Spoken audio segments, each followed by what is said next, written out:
what they make these little berries. They're actually, if you wait till they're fully ripened, you don't pick them early, fully ripened, they're actually quite sweet. You can make a real good juice out of it, and this really blue dye comes out of the skins and stuff when if you try to save seeds from a bunch of them and just squeeze the seeds out. This really blue dye, really interesting iridescent blue comes out of them. I don't know if you could dye clothes or anything with it, but it's just a weird looking dye. They're very sweet little berries, probably a little smaller than the size of a pea to about the size of a pea. Very sweet. You probably can make a real good juice or maybe wine out of them. I haven't tried that yet.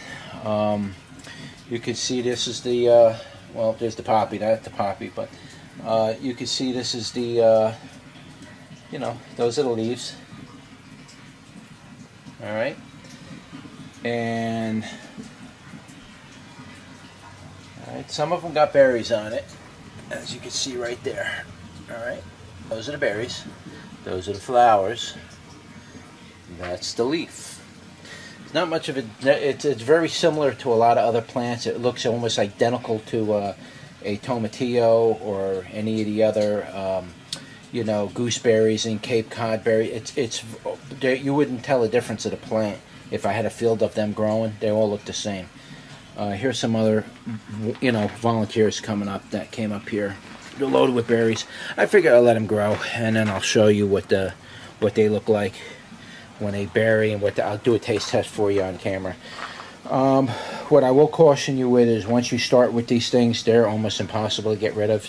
They are literally all over my yard. A few of these plants popped up outside the greenhouse, and the birds got to them, and now I got these things literally all over my yard, maybe even beyond that. So it's an invasive species. I don't recommend growing these things in an uncontrolled condition in any way. You better be on top of where the berries fall and everything else, and if birds are eating them, and because these things will get out of control. They grow like crazy.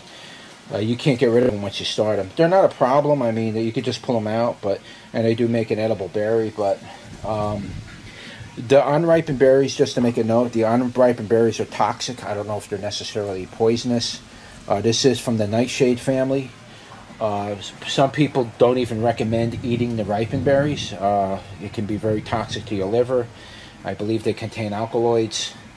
I've been eating these things by the handfuls. I don't feel any effects from it. So anyway, that's the Sunberry. And there's a couple other names for these things, but this is particularly the Sunberry. And yeah, I also have the garden huckleberry, but I don't grow that too much. I don't like them at all. They take forever for the berries to ripen and all, but these are alright if you want to, like I say, you want to get a couple handfuls of berries in. These things produce berries prolifically. Oh my God, I can't even stress it to you. It's unbelievable how many berries come out of this thing. So yeah, that's it. That's the Sunberry.